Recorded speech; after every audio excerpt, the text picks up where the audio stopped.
All right, guys. Good evening, all, and what is going on?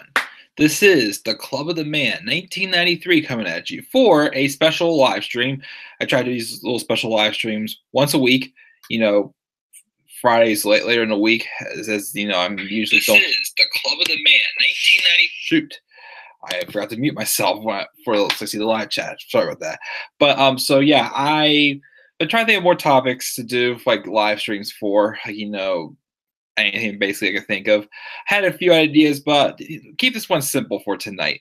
Let's do my top 10 face and top 10 heel turns. Now, I specified in here that it could be from either the main roster or NXT for me. That's what I put down. So that way, if you're joining me in the live chat, you can share your top 10 turns as well. Now, going through these lists, that's why I was going to do this at 8:30, but then I was struggling a little bit to get my lists finalized. And surprisingly, the hardest list to write were the face turns, because most of the face turns, and again, for being a late bloomer fan, I was trying to, not just stick to more recent ones. I tried going with some turns before my time, because I've gone back and watched other things. And I may not be able to appreciate them as much as, I probably could have at the time.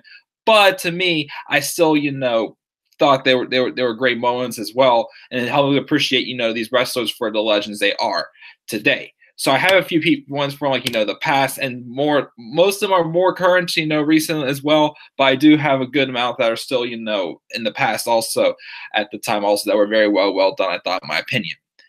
Now a couple of these we'll start with my list. We'll do the top 10 face turns first. Again, live chat, feel free to join in and leave your top 10 face and heel turns as well. Mention those and share them with me and play along. If not, if you catch us afterwards, leave your thoughts down in the comments section as always. Nobody in the live chat right now says fine, but we'll do the face turns first, because that was my tougher list. Some of these aren't really the strongest ones, because most of the face turns I could think of were ones that happened because somebody else it was a heel duo, but somebody else, turned on the other one. Now, unless it was some good build up to that turn to happen, that I wouldn't want to put that down.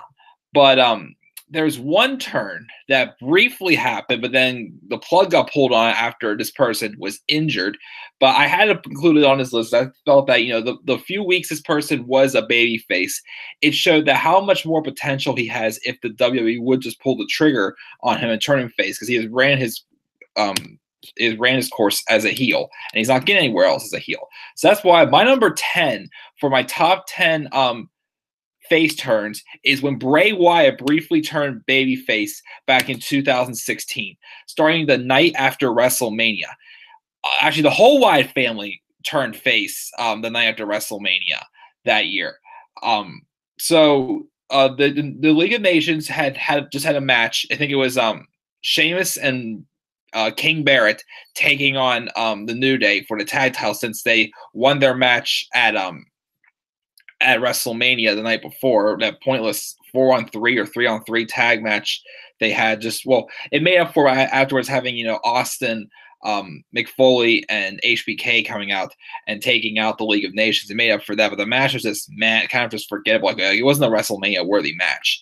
But the following night, the New Day defeated the League of Nations in a tag match, and after the match, the League of Nations officially kicked King Barrett out of the League of Nations, even though it was just them writing off Barrett as it pretty much was him. He was just walking out of the company anyways, because it was a few weeks before his release. But then after they did that, the lights went out, and the Wyatt family came out and just laid out the League of Nations. We never got really an explanation why. But in the following week, Roman Reigns is about to get beat down by the League of Nations once again, because they were upset that none of them were in the number one contenders match to face Reigns for the title at Payback. So they came out to attack Reigns, but the Wyatt family came in and saved Reigns. And Shane McMahon made a match for the main event. It was two members of the League of Nations taking on Roman Reigns and Bray Wyatt. And the match they had, the pop that Bray Wyatt had, I'm like, I'm digging it. This is quite awesome. But then that week on a house show, Bray Wyatt got hurt. And he was out for, I'd say, about 2 months. And he returned after Extreme Rules, I believe it was. But when he came back, the Wyatt family were heels again. And I'm like, no, why? Because at first I thought maybe, the New Day gone back to being heels because the New Day came out and provoked the Wyatt family, it seemed like. And then the Wyatt family and New Day had a really great feud. But it wasn't for the tag titles because of the brand split, which I didn't get why, even though, the Wyatt family was splitting up anyways with Braun Strowman going to Raw and everybody else is going to SmackDown. And, New Day was staying on Raw anyways. But yeah, I don't know why the WWE just didn't continue that Bray Wyatt face turn momentum when he came back. Instead, they brought him back and kept him as a heel. Unless if the plan was all along for Bray Wyatt just to, get in the head of Roman Reigns, and then he would, eventually turn on Roman to feud for the title. If so, because they were teasing something. Because before Reigns won the title off of Triple H, there was a segment where Triple H and Bray Wyatt came face to face, and Bray brushed on the title, but saying that, "Hey, I'm coming for that." But nope, didn't come anywhere close until he won the title at the Elimination Chamber 2017, and we don't know what happened from there. But my number 10 for my top 10 face turns is Bray Wyatt. Bray Wyatt's brief face turn in 2016. Now, number 17 falls under the category where I was talking about before. I mean, number 9, this happened in 2017. Fall under the category of, I want to be careful of, ones I chose for,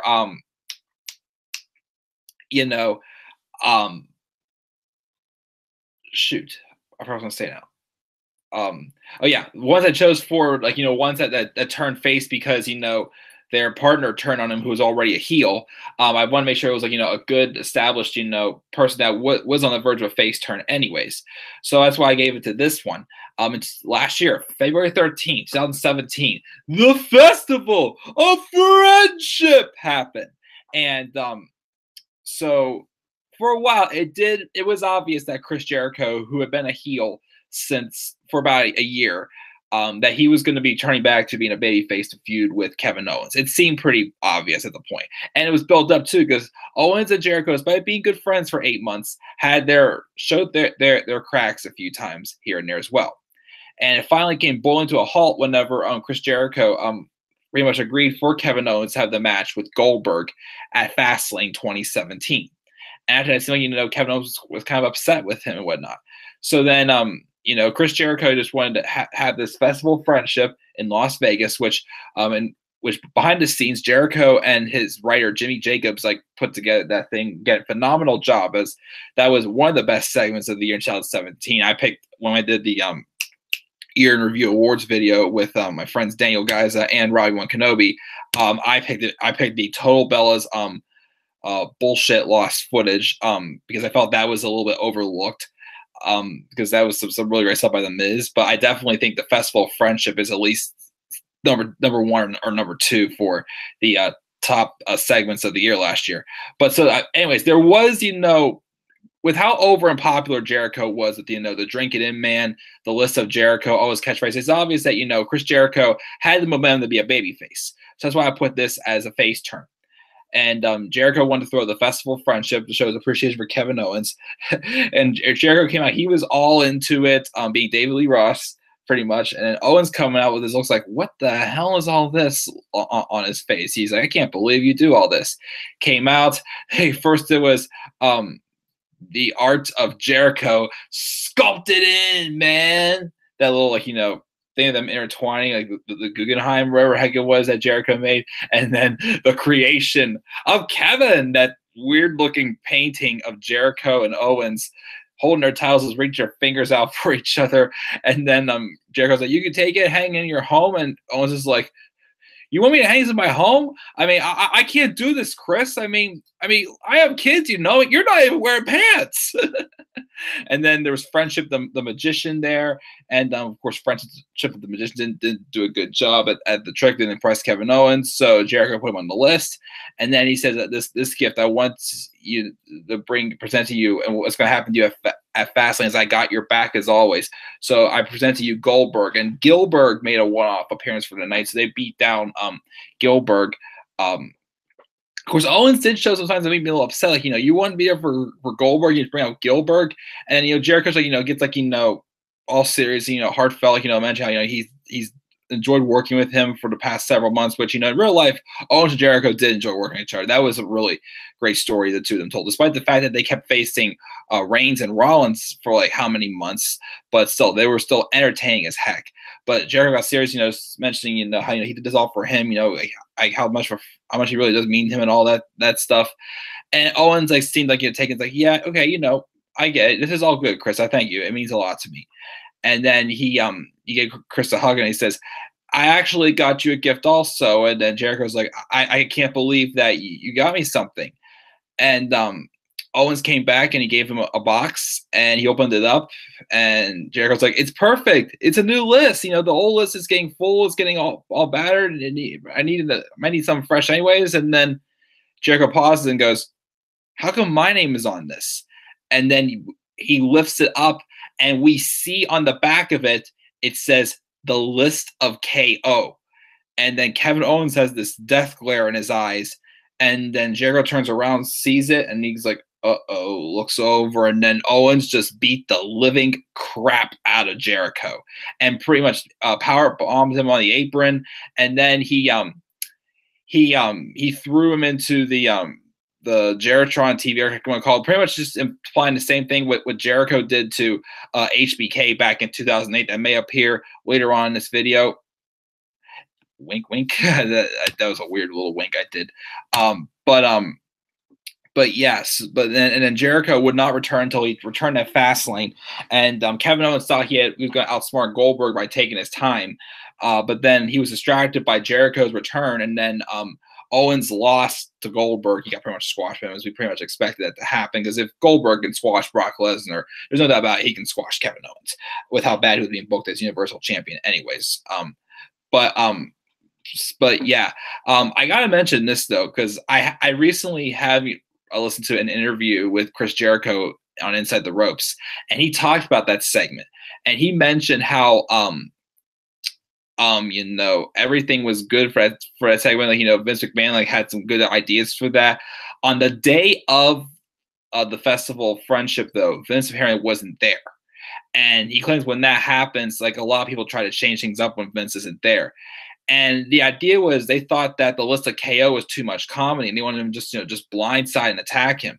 But Jericho was like, no, that's not the case. It's the drama that builds up to it. And even on the episode of Talk is Jericho with Jericho, Owens, and Zayn, Owens mentions how how great it was shot though too, because you don't see the lists when Jericho goes, how come my name's on it? It leaves that thought of doubt to the audience. And then he lifts up the list that everybody else but Jericho sees that it's a list of KO. And you hear Owens' mic drop off camera, and he has that glare. It's like, it's coming. And then Jericho turns around and he sees it says the list of KO. He's like, oh no. And then the attack happens. I do agree that was definitely the right way to do it. Because that whole segment was just a whole roller coaster ride, pretty much. You were happy, you were excited, you were crushed. It got serious. All the emotions were in that segment, and it was we knew the turn was going to come, but I definitely would not have fully expected to happen during the Festival of Friendship. But it worked out great. The drama was there. It was just great storytelling, and props to both Jericho and Jimmy Jacobs for writing this out. So that's going to be my number 9. The Chris Jericho turning face after Kevin Owens attacked him during the Festival of Friendship. Now, my number 8 is another face turn that happened a couple of years ago. It started towards the end of 2014. And in 2015, at the beginning of the year, it seemed like, the person was still a heel, but then they officially pulled the trigger and fully turned him face. And I'm talking about Randy Orton's face turn on Seth Rollins, leading to their match at WrestleMania 31. The story goes, Randy Orton was the guy handpicked by Triple H after Triple H turned heel and the Authority was born, and he was Orton was pretty much given everything he ever wanted. And then when, of course, Seth Rollins bought into the Authority, he was like then like their new golden boy. And then Seth Rollins started taking advantage of each other, everybody. And then around Hell in a Cell, there started building some tension between Orton and Rollins, with Rollins saying that, let's make a match for Hell in a Cell, because the feud going on was John Cena and Dean Ambrose were fighting over who was going to get their hands on Seth Rollins at Hell in a Cell, because Seth Rollins had costed John Cena his match at Night of Champions, and then he cost Dean Ambrose one of his career by curb stomping his head through cinder blocks. So it's obvious we wanted it to be Dean Ambrose and John Cena. At first they were supposed to have the match at Hell in a Cell, but then they ended up having it on Raw. But then after that when it was getting ready for that to happen, Rollins suggested, how about the loser faces Randy Orton? Well, actually, no. Randy Orton suggested he will fight the loser because he doesn't have an opponent yet. And then Rollins suggested, well, how about you make it a number one contenders match? So the winner will face Brock Lesnar for the World Heavyweight Championship at some point down the line. And which we knew was not going to happen until the Royal Rumble.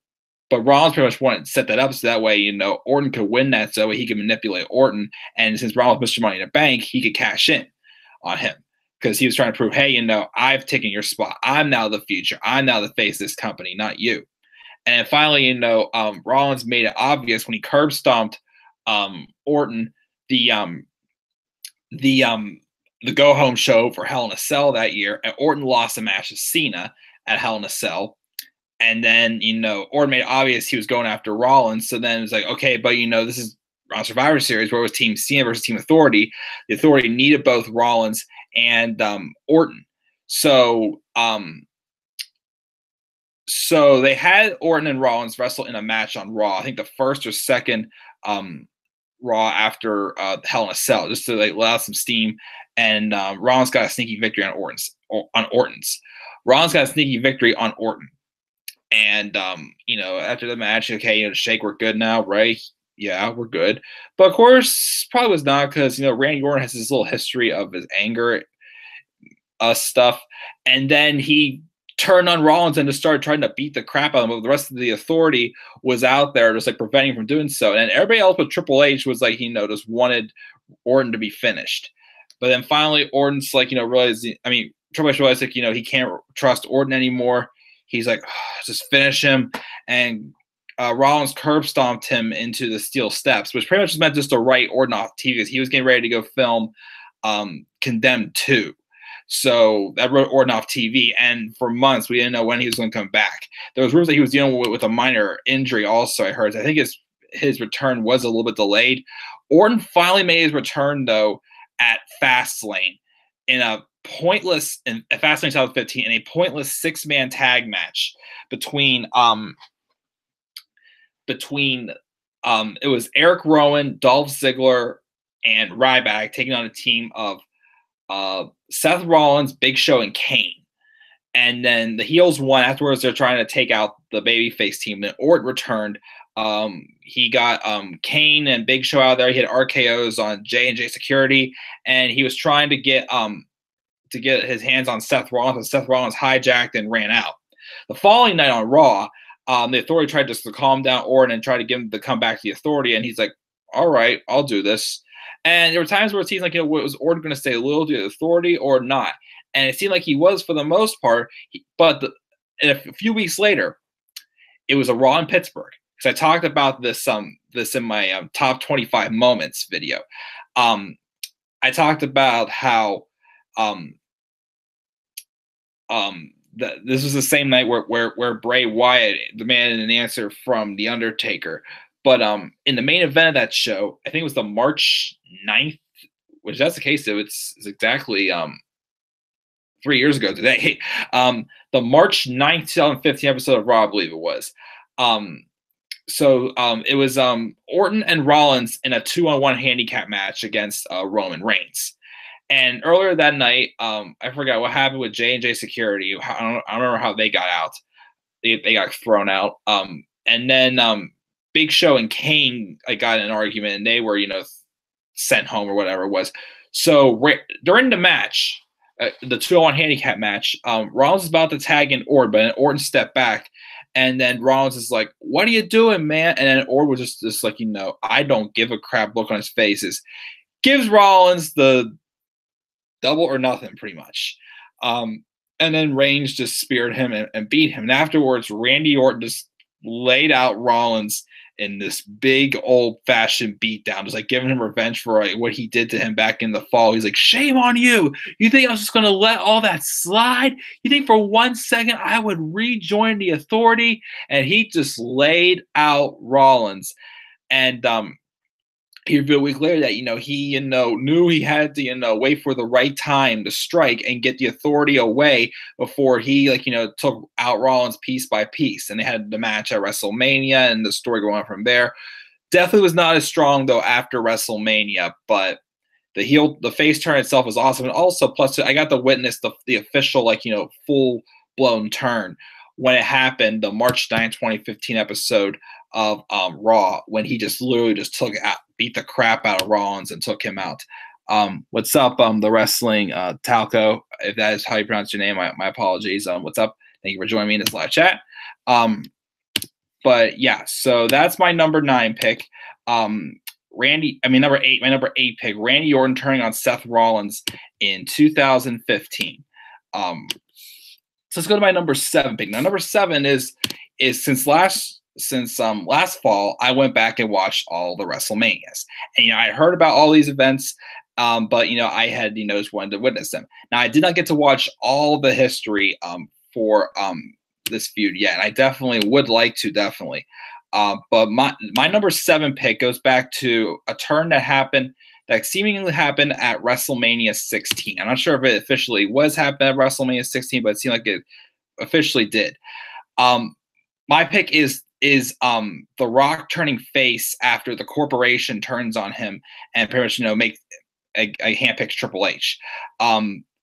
It led, which I believe led to the feud between Triple H and The Rock. And I picked this because this was a prime example of, we have other wrestlers like, John Cena or Lex Luger or Roman Reigns and all these other controversial people who have the love-hate relationship.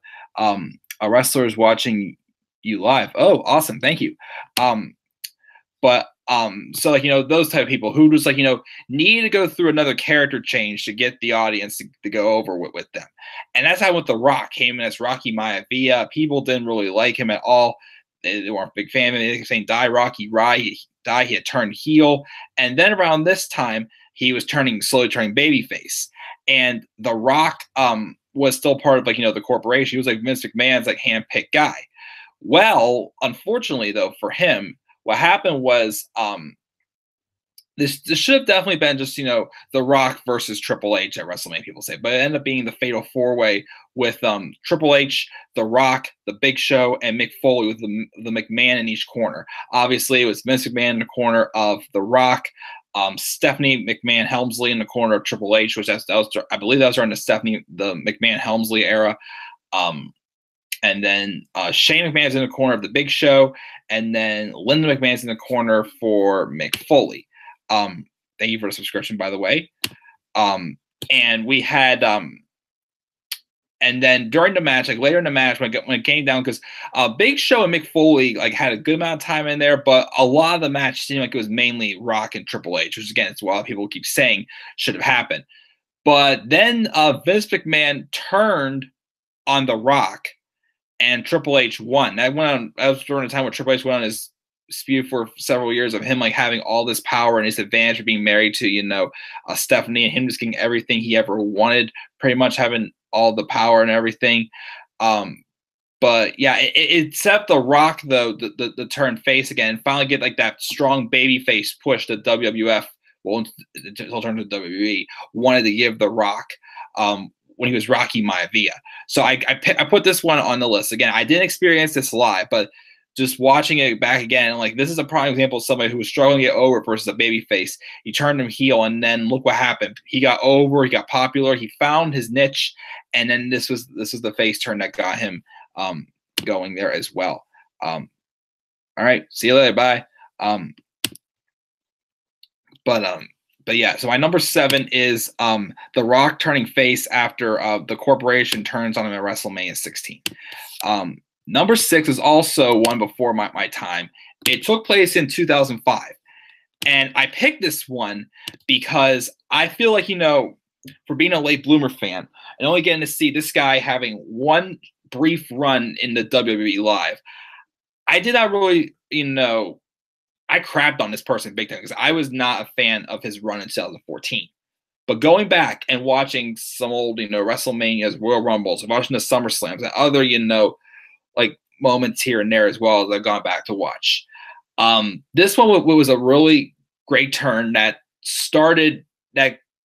jump-started this guy's career. It's also another member of Evolution. And I'm talking about the segment in 2005 when Batista won the Royal Rumble, and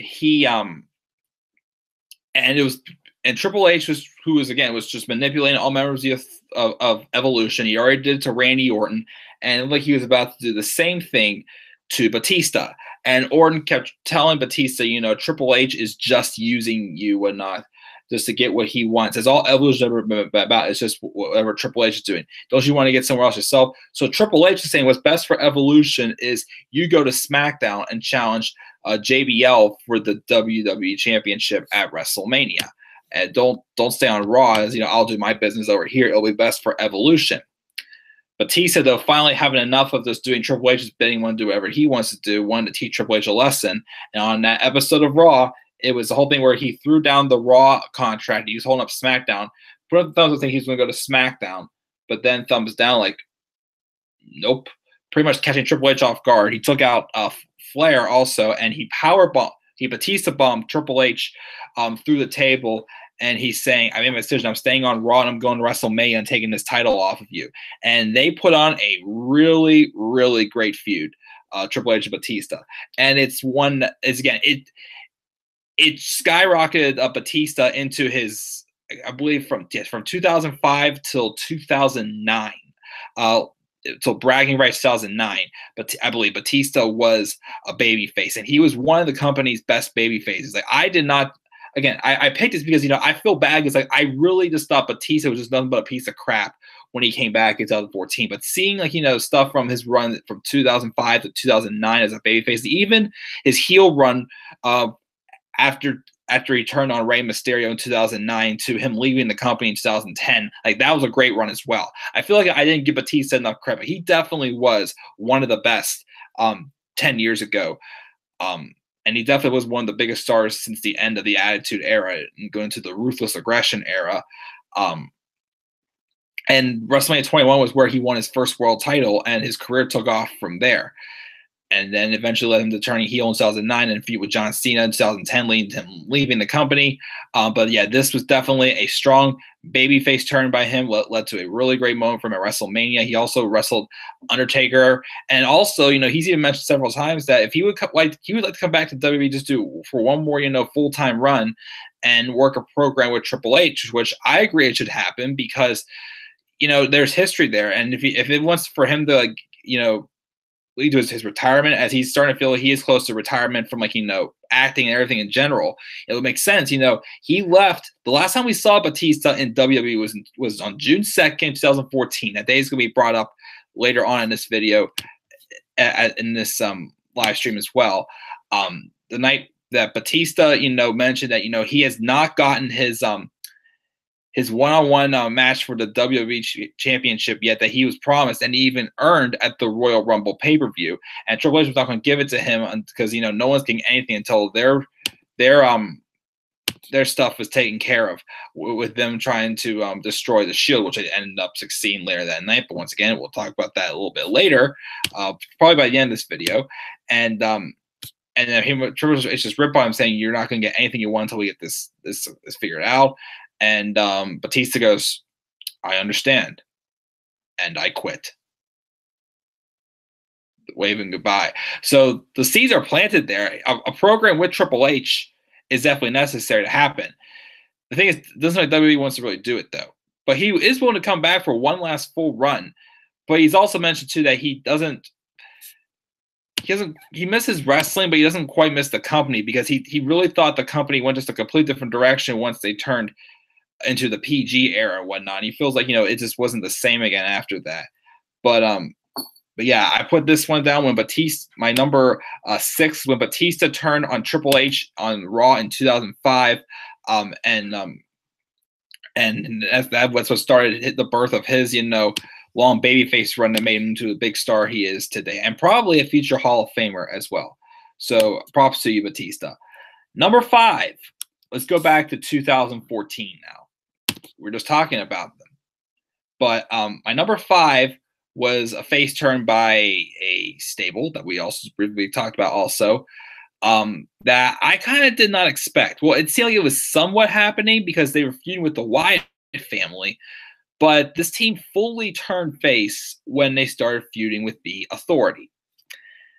So it was the week after I think it was the March. Let me see. I think the Occupy Raw happened on March 10th, 2014. So 7 days later, 11, 12, 13, 14, 15, 16. March 17th. I wanted to say that. March 17th, 2014. Kane's out to try to figure out, what happened last week and how did, everybody, get into the ring for the Occupy Raw segment. And he was blaming Jerry the King Lawler. And the Shield was still somewhat being used as the Authority's henchmen. So they came down, they're about to beat the crap out of Jerry the King Lawler.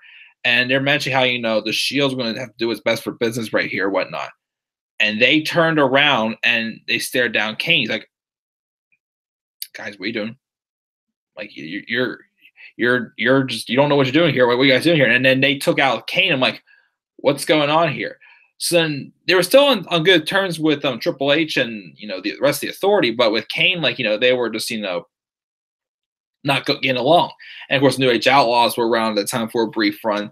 So they teamed, the three of them teamed up and took on the Shield at WrestleMania, which that was just a complete squash match. Even though it was just a squash match, it did its job.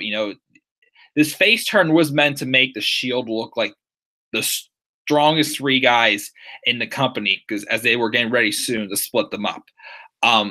And they didn't officially really turn on Triple H and whatnot until the night after WrestleMania, where they came out and saved Bryan from the Authority. And that's where I say the war truly began.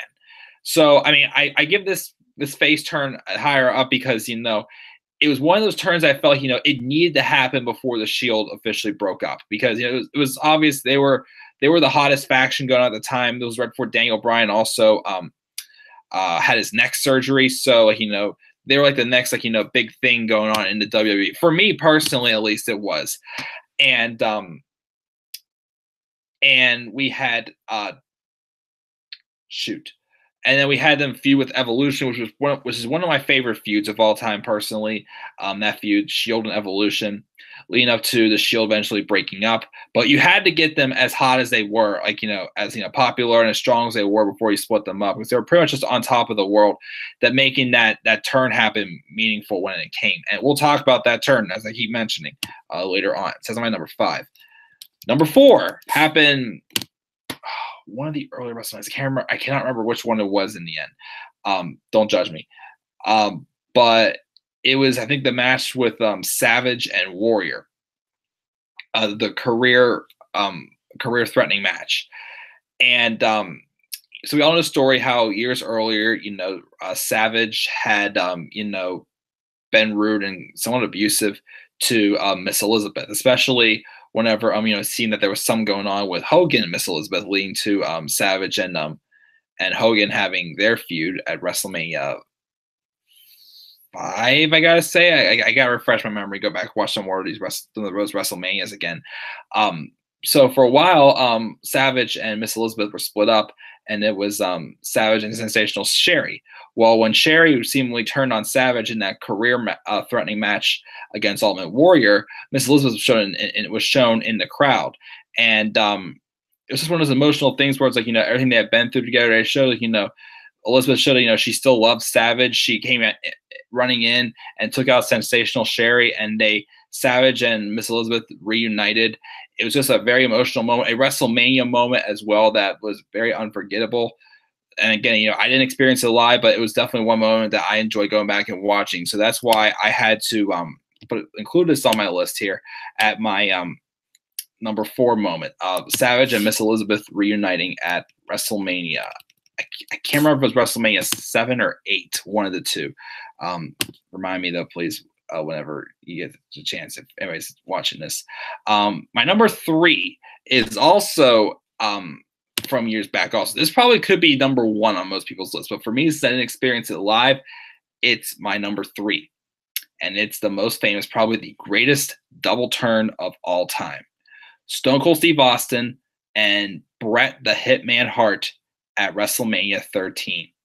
What a masterpiece this match was. This was the true birth of the legend, the biggest SOB on the planet, Stone Cold Steve Austin. So Stone Cold Steve Austin was targeting Bret Hart and taking him out of his and targeting him in his title matches he was feuding. He was having his feuds with. And I believe this also led to oh crap, I can't remember who the oh man, I completely lost. Anyways, but eventually it did lead to them having this submission match at WrestleMania 13. Probably one of the only things about WrestleMania 13. WrestleMania 13 was more of a one match show, and it was this match right here. But during this match, it was a birth of showing that Stone Cold Steve Austin was somebody that no matter how bad they try to make him seem, you could not hate him, and you couldn't just appreciate how talented this guy was.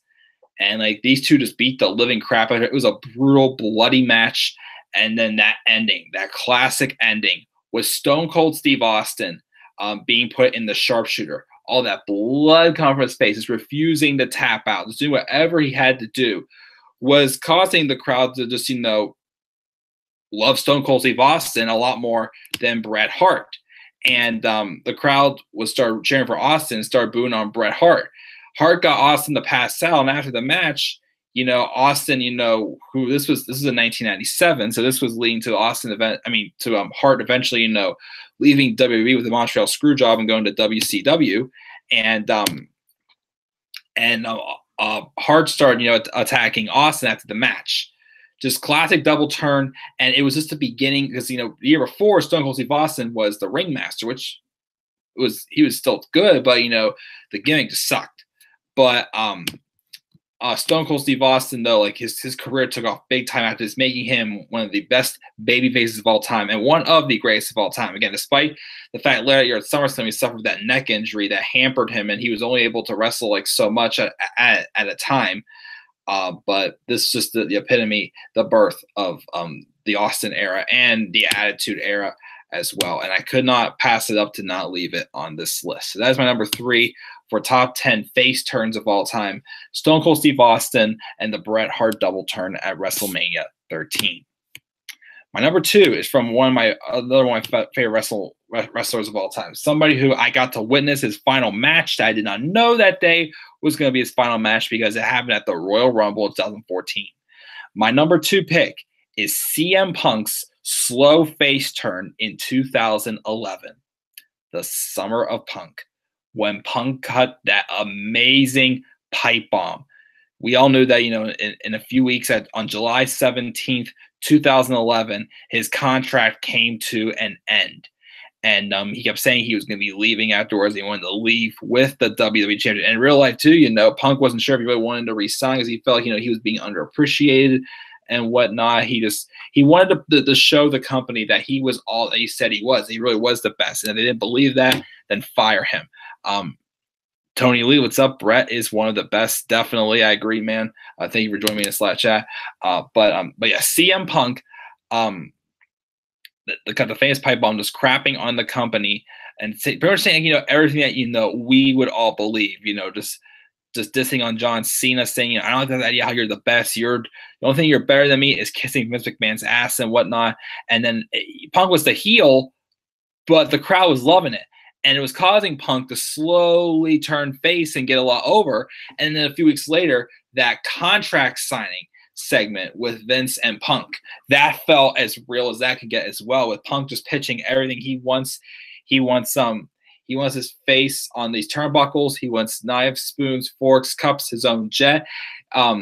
I can't remember the exact title of it, but he says, get ready for a production of CM Punk the movie, of course, everyone's favorite. He wants them to bring back the WWE ice cream bars. and remember 2 months later with the segment with Triple H. So we're listening to everyone here now tonight, right? That's what we're listening for? So where, oh, where are my WWE ice cream bars? I wish Robbie was in the live chat. He would definitely, be cracking the jokes with me right now. Hope you're doing well, Robbie. But anyways, but yes, this all was, meant to be heel work by Punk, but it was getting him over. And he was definitely at the time the hottest thing going in the company. And Punk won the match at Money in the Bank, just another 5-star caliber match by Punk and Cena, as the two of them always had really great chemistry when they worked together. And Punk won the title, and Vince came out there. As he said, John Cena, if you do not beat CM Punk and Punk walks out of the title, then you're fired. So Alberto Del Rio just won the Raw Money in the Bank briefcase earlier on that night. He was called out by Vince to cash in, and Punk just, like, you idiot, just laid him out. And he walked out, blew Vince a kiss goodbye, and ran out with the title. We did not see him until a few weeks later after John Cena defeated Rey Mysterio for the title.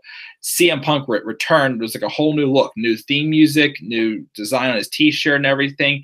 He came out saying he came back for change. And even though, he had that match with John Cena at SummerSlam, it was for the Undisputed Championship, since they were both WWE champions at the time.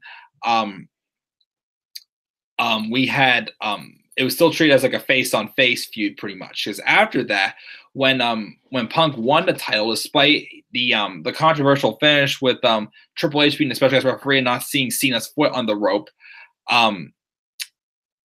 CM Punk won the match. But afterwards, Kevin Nash came in and did that whole angle where he took out Punk, and then Del Rio cashed in and won the title. Now the thing was, though, at this time, it felt like especially with both both Triple H and Punk being baby faces, having that babyface feud going into Night of Champions. It felt like, though, that CM Punk was still the babyface because he was speaking like what the audience obviously wanted. Even though the WWE tried to pull in this whole spew when they didn't want to push Punk as hard as he was getting, so they tried to shift all his momentum onto Triple H, which is why he came out of retirement and had that weird looking match. That sledgehammer ladder match at TLC, but they couldn't stop it because Punk just was so over, and it kept going as Punk was a babyface until Raw 1000 when he turned heel on The Rock. Which, I mean, I kind of agree, if he was going to continue to be the champion and feud with The Rock, they probably did have to at least turn him heel just to give him some more of a fresh direction with his character going. But man, that babyface turn, it was one of those turns that it was brought on by the crowd, and they had no choice but to turn Punk babyface. They tried to stop his momentum, but unfortunately they did not succeed because he was just too popular, and the crowd just was digging it. He won the crowd over with that pipe bomb promo back in June of, I think it was, I can't remember exactly, but it was June of 2011. So that's why my number 2 for face turns is CM Punk's slow face turn in 2011. Now his heel turn on The Rock is not on my list, but that is definitely an honorable mention because that was a great heel turn at Raw 1000. And my number 1 face turn of all time, my personal favorite, because I witnessed this one. Well, I wasn't there for this, but I watched this segment live in 2014. Can't remember exactly. It was in January. It was 2 weeks before the Royal Rumble pay-per-view. I'll not forget because I went to watch a college basketball game that night, and then I came home just in time to see this match. The match happened at the beginning of Raw, but then they had a second match later on that night. It was the Usos versus Daniel Bryan and Bray Wyatt in a tornado tag match inside of a steel cage. And the match they had was good. And this whole storyline of, Daniel Bryan, this is, in the midst of his feud with the Authority, the Authority, did whatever they could to keep him away from the title. And then they threw the Wyatt family in there to give him something to do before WrestleMania, even though the plan was for him to face Sheamus at WrestleMania, which we pretty glad that did not happen. But Bray Wyatt, though, kept trying to get Daniel to join the family, just manipulate him and whatnot. Finally, Bryan seemingly gave in on the last Raw of 2013 and joined the Wyatt family. Now, of course, as a fan, you're heartbroken because of everything that Daniel Bryan had built up as this strong, dominating underdog that it was so popular with the yes chant and everything, and people were just bummed out that Daniel just gave everything up just to join the Wyatt family. So for a few weeks, Daniel Bryan was a Wyatt family member. He had this blue, looking blue gear on, whatnot. He looked literally like a Wyatt. And then they had this match inside the steel cage, and then they lost the match. But of course, anytime they would lose the matches, they kept losing matches with Daniel Bryan. With them, he would always get punished. And Bray Wyatt just kept, just like pushing him around and taking him out and whatnot. So then after they lost this match, like Bryan's like, you can tell he's just depressed. He's upset. He just doesn't know what he has to do anymore. He's just like, just hit me. And then when he's about to hit Daniel Bryan, that's Sister Abigail, because this took place in Providence, Rhode Island, one of the smallest states in the United States. But I will not forget the pop that happened as soon as Daniel Bryan pushed Bray Wyatt away out of that Sister Abigail. The yes chants started happening, and Bray Wyatt's just giving him that look like, oh, really? You're going to do this to me now?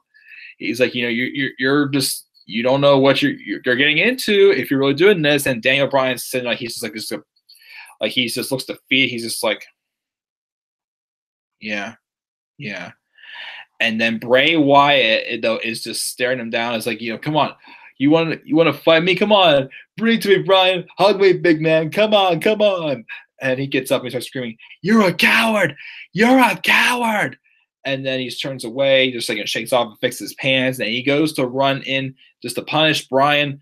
But then Bryan, not taking it anymore, gets out of the way and literally starts beating the crap out of Bray Wyatt.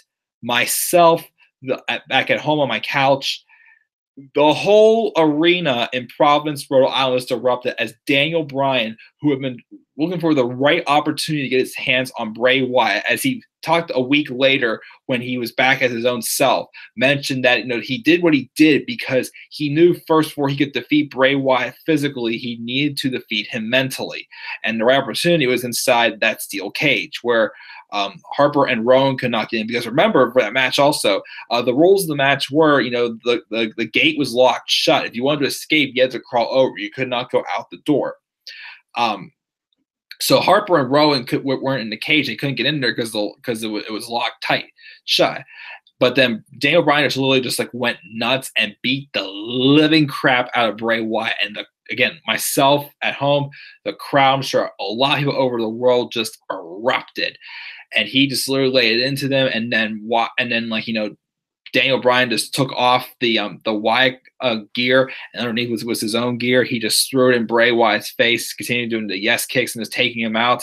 And then he picked up Bray Wyatt and he ran him into the cage, because at the same time Harper and Rowan were trying to climb up the cage, getting in to save Bray Wyatt, but it did not work. Of course, the funny part was the referee was still inside the ring, and he's just like watching this. It's like, of course, he's just monitoring the whole situation as he's supposed to be. But in a real life fight, like, hey, come on, break up, guys. But like he just sitting there watching, like, well, Bray, this sucks for you, man. But after he took them out, Bray's in the corner, and Daniel Bryan gets in his corner and he's doing the yes chants, getting ready to do the running knee. But again, and then he hits the right knee on Bray Wyatt, sits on top, and it's like, hey, I'm back. I got him in the palm of my hands now. But it was weird because it wasn't really a full-on face turn, because Daniel Bryan just briefly turned heel to team with the Wyatt family for a few weeks just to outsmart Bray pretty much. But it was just a great story being told there, and then literally just the crowd erupting. I don't think I'd ever seen a crowd that in my 5 years of being a wrestling fan, like watching anything live. I don't think besides Wrestlemania I'd ever seen a crowd that loud and into it, as well, in a good way it is, because you could also mention Roman Reigns being booed and just like bashed like crazy the night after WrestleMania when he beat The Undertaker. But but man, the crowd was just so hot during this whole spew. And this is another thing. This was a moment I forgot to mention in my top 25 moments on Raw. Wow, I can't believe I forgot to mention this whenever I was talking about that last week or whenever I did that live stream. But yeah, that was just a crazy moment. I enjoyed it again. It was just so hot, but it led to Daniel Bryan eventually getting back on track and getting to WrestleMania 30. So that's my number one for my top 10 face turns of all time. So with that list out of the way, I'll actually leave this list in the description below. Well, the way whoever you're catching this later can definitely watch look at the list again if you don't want to watch the whole thing. But so for my top 10 face turns, I have number 10, Bray Wyatt's brief face run in 2016. Number 9 was when Chris Jericho turned face after Kevin Owens attacked him during the Festival of Friendship. Number 8 was Randy Orton turning on Seth Rollins in 2015. Number 7 was The Rock turning face after the corporation turned on him at WrestleMania 16. Number 6 was Batista turning on Triple H in 2005. Number 15 was The Shield turning on The Authority in 2014. Number 4 was Randy Savage and Miss Elizabeth reuniting. Again, I'll double check the date and the WrestleMania. I think it was either WrestleMania 7 or 8. I can never remember which one it was. Reuniting. That's number 4. Number 3 was Stone Cold Steve Austin and Bret Hart double turn at WrestleMania 13. Number 2 was CM Punk's slow face turn in 2011. And number 1 was when Daniel Bryan turned on Bray Wyatt in 2014. So that's my list for my top 10 face turns. Now for my top 10 heel turns, this list is definitely a little bit more interesting because it has a lot more, better depth turns to talk about that. And I like this list definitely a lot better. So let's get into the heel turns. My number 10, I experienced this one live because I was in attendance at this event, even though I somewhat felt wasting my money. It's just this pay-per-view wasn't the worst, but it was definitely one of the worst pay-per-views in my opinion for 2016. If I could list like a bottom 3, oh hey Lauren, how are you? Good of you to join me. For my 3 worst pay-per-views 2016 was definitely Fastlane at the dead bottom, Clash of Champions, and Roadblock End of the Line. And unfortunately, I was in attendance. I left a Christmas party early to go to this. I was in attendance for Roadblock End of the Line. And the only two good things about this pay-per-view was the tag title match between New Day and Cesaro and Sheamus, and the turn I'm about to mention. And that's all right. You're joining me late. Doing good. I'm doing pretty good myself. How are you feeling? Since you mentioned a few days ago, you said you weren't feeling 100%. Was this a heel face turn 2016? I already went through my face turns already. I'm on my heel turns now, but this heel turn I'm going through all my favorite face and heel turns, whether it's during my time or before my time. But the one I'm about to talk about was from 2016. So again, you can mention yours as well since you're joining me in the live stream. But anyway, so my number 10 for my top 10 heel turn was Neville turning heel at Roadblock End of the Line in 2016. Now, I know this led to him being in the Cruiserweight division, but it definitely put on one of his best runs of his career on the main roster because he was a great Cruiserweight champion. I feel like it's when Neville really found his niche, I feel, on the main roster. And with the rumors of him still possibly coming back after WrestleMania, which I hope is true, we can see what happens if he rejoins the Cruiserweight division is being booked a lot better with Triple H being in charge, or if he gets opportunities on Raw or SmackDown, which I kind of hope there because he definitely deserves a lot more than the Cruiserweight division. But I still will not witnessing this live. Here was my story witnessing this turn live. I actually didn't fully see this happen at the event, because what happened was when the Cruiserweight match is coming on, I'm like, this match is going to be boring. I'm going to go get a snack and go to the bathroom and get a quick snack. So I got up and I left my friend at his seat. I went to go get a snack. And my funny thing is, we were just talking earlier tonight how Neville had not been seen on TV for how long. So my friend literally brought a sign with him that said, "Have you seen Neville?" And literally a milk carton with Neville's picture on it. So I was at the concession stand. I was literally waiting for my popcorn, and I heard that the match had just ended. The triple threat match. I think it was Rich Swann, T.J. Perkins, and the Brian Kendrick. I believe that it was in the match. All of a sudden, I hear that pyro shoot off, and all of a sudden, I heard this music. I'm like, oh my goodness, we're just talking about Neville's here. What's he doing here? Is he finally back? So I grabbed my drink and my popcorn, and I went running back to my seat. And as soon as I came back into the arena, I just see T.J. Perkins and Rich Swann laid out, and Neville with this like deranged look on his face. I'm like, oh, whoa, what did I just miss here? I sat down, and the next night on Raw, Neville came out explaining his actions, how he'd been overlooked for a while. He's like, you people cheered me. You people wouldn't cheer me before. Let's do my Neville voice. You people didn't cheer me before, and now you decide to cheer me now. Well, you can take all your cheers and shove it, because if you are on 205 Live, I'm going to obliterate all of you. And then, of course, Rich Swann comes out. It's like, Neville, what happened there, man? Like, why are you doing this? We just trained together, here's whatnot. And like when Neville goes, shut up. That's what. Shut up, Rich. In his British accent. That's a pretty bad British accent, in my opinion. You should feel much better. Thank you. Face turns 760 Joe were Sasha Banks, Usos, Paige, Brie Bella, and Seth Rollins. Definitely, yes, those were definitely good turns. We're doing also besides 2016. We're doing beyond there also. Our favorite heel turns were Neville, Charlotte, Randy Orton, and Nikki Bella. Even Nikki was a heel for a month. Natty was a good heel turn also. Nikki was technically a heel when she did first return at SummerSlam that year, but then she immediately turned face the following night whenever Carmella turned heel. So that was a little bit of a double turn also as well. But yeah, Neville turning heel at Roadblock End of the Line in 2016 definitely, put him on a better path in the Cruiser division, despite the fact that the Cruiser division was completely crap at the time, but it definitely got him on the run of his career, and it definitely made him one of the best things going on the main roster also at the time also. So if he does, rumors are having he is talking with a return again for WWE after WrestleMania. I hope it happens, but I do hope they give him something to do on Raw or SmackDown, because he definitely deserves more than just the freaking cruiserweight division.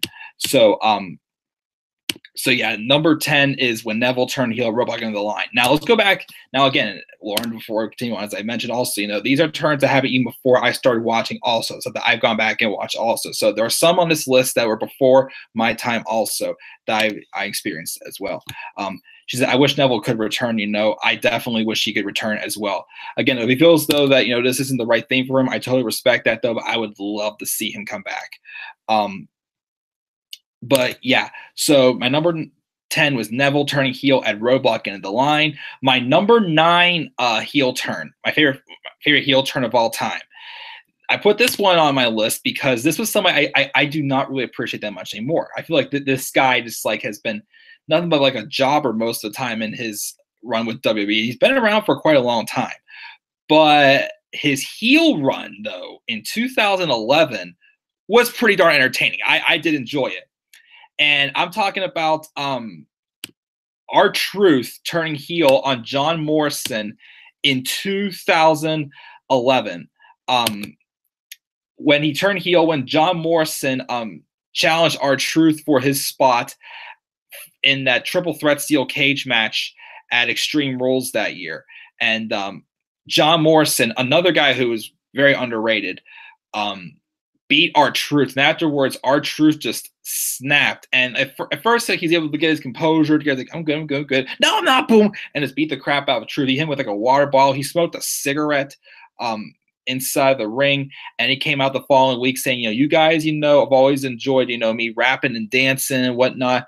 And look, look at little Jimmy over there. Do you like when a Truth says what's up and whatnot? Let me ask you something, little Jimmy. Is that putting titles around my waist? I don't think so. Like, I personally just feel like, R-Truth has been so bland. But when I look back at that 2000, like I've watched like a lot of Raws and stuff back in 2011 because I was entertained by Truth personally as a heel. He even got a title shot. Well, it was not really a worthwhile pay-per-view watching a Capital Punishment in 2011. But R-Truth was on that level. He actually got a title opportunity, in my opinion. but he was very entertaining in that heel run. And again, for being honest, I've never been that big of a fan of Truth. I mean, I didn't experience that in my time, but I gotta give him credit that he definitely was pretty entertaining. Even him and the Miz together were a pretty good faction as well. I give him credit, and that's why I put him on my list as my number 9. R-Truth's heel turn in 2011. Neville deserves to become a SmackDown Live, to be honest. Hopefully, he'd be booked well if he's on SmackDown. Heel turns she'd like to see in 2018, Lauren says. She'd like to see John Cena, okay, Becky Lynch. I agree. If they establish more baby faces in the women's division, I would like to see that. Sasha Banks.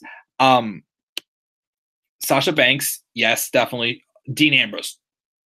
Those two are definitely in the same boat. Their characters, their directions that baby faces just are starting to become directionless. They need to be heels, definitely. Roman Reigns, we all know he definitely needs to turn heel. Daniel Bryan, it is possible. Bobby Roode, definitely Bobby Roode turning heel.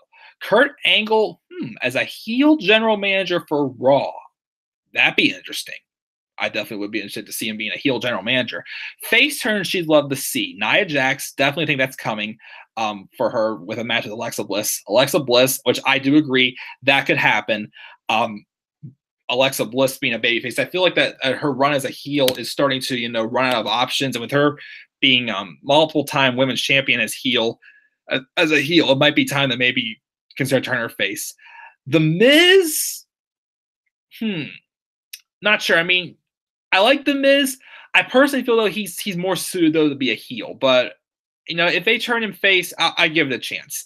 Lana and Rusev, most definitely. They should have turned Lana babyface last year when she came back as a wrestler, because in my opinion, the crowd was over with Lana, and with her just losing like she was, I feel like they could have built more sympathy on her. They would have just turned her babyface and whatnot, making her like more of like an underdog. Rusev, with definitely how over he is, I completely agree with that. Paige, I mean, Paige has had a couple good runs as a babyface, but I feel like this heel run she had with this whole storyline of her, feeling she's being overlooked, that she feels like she's the one who truly, deleted the word divas out of the WWE and made it a women's evolution.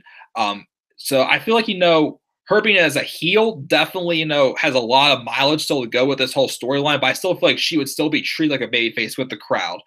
In that way. Carmella as a babyface. It could happen as well. R-Truth was great from 2008 to 2011. And then, of course, WWE had to ruin him. Yeah. Because they ruined everybody. Sorry, Truth. That Morrison feud was awesome. Yes, it was. And again, John Morrison is definitely very underrated talent. The New Day don't deserve another title shot at Fastlane. Not fair, to be honest. Yeah, it was definitely random how the match came together, but just for like a random pay-per-view, I still feel it's a little bit like a filler pay-per-view. The story does make sense with, both of them feeling like both teams feel like they haven't really, been given that big WrestleMania moment yet, and they want to get to it by having to go through each other. So, I mean, that's one match I can definitely, say I'm looking forward to. Who are you rooting for this Sunday? Let me see here. For my WrestleMania video, I think I predicted Carmella and Natty over Becky and Naomi, because I feel like, at least give Carmella some momentum as Miss Money in the Bank. I think I have Bobby Roode retaining over Randy Orton, with one of them turning heel. Usos over New Day. Charlotte over Ruby. Nakamura over Rusev, and then AJ retaining in the 6-pack challenge. Let me see here. Lana is misused on WWE. Yes, definitely. Nikki also deserves a heel run. Possibly. I wouldn't mind maybe try her again as a heel. I do like her as a babyface though, but we'll see what happens if they try turning her heel again. Hey, what's up, Robbie? What's up, Mike? Do you remember that heel turn New Day did right after WrestleMania 31, where Biggie talked about a little kid asking him for his autograph on a breakfast menu? Mr. E, can you please give me this autograph? Well, that was another good heel turn as well, because at the time when New Day first debuted, I thought like, oh, this is just a complete waste of time. there's nothing but just a bunch of clowns coming out here looking like fools and whatnot. Yeah, that's definitely a great heel turn. It got the New Day going as well. If it wasn't for that heel turn, it probably would not have gone to the level they are at today. Natty needs to turn face too. Yes, I think it is time to put Natalya on Raw and turn her baby face. I feel they can go with that. Orton could go either way. Yeah, definitely. I can see him also either way in this Sunday. But if not Sunday, then I think I'd be okay with him winning the U.S. title off of Bobby Roode at Mania also. WWE just loves to play the shit together. They don't really care anymore. It's sad. Well, exactly, because they have the money and they don't have competition. I love a Seth heel or face turn. Don't matter to me. Yep, definitely. That could he's good as both. I still think he should still be a baby face for the time being. Naomi needs a character change. Well, I definitely feel this glow gimmick is her, but I definitely agree. I was digging her big time when she turned heel in 2015. As I said before, I really think that's where Nikki Bella should have dropped the title. They could have really capitalized on that. So I wouldn't mind seeing Naomi as a heel either. New Day haven't been heel since 2015. Yes, that is true. Well, they turned face at that disappointing Cutting Edge Peep Show segment at Fastlane 2016 when they're set up a feud with the League of Nations. Which diva and superstar do you think will go part-time or retire soon? Well, diva-wise, it looks like it's going to be Nikki Bella with her nagging neck injury still. Retiring, I mean, I can't really. Maybe Alicia Fox. I've heard rumors about a podcast she recently came out with that talked about her honest opinions and feelings about WWE. I haven't gotten to listen to it yet, but I feel like if anybody's probably getting close to leaving next, it'll probably be Alicia. I'd say. She's gonna be watching Fastlane. Again, I have an event going on Sunday afternoon, so I'll try to watch it as soon as I get back. And I still will check it out, even though the bill's not too great. Ziggler face or a heel? I'm confused his direction. Well, I think he's still a heel based off the promo he cut on SmackDown this week. AJ heel turn soon, possibly.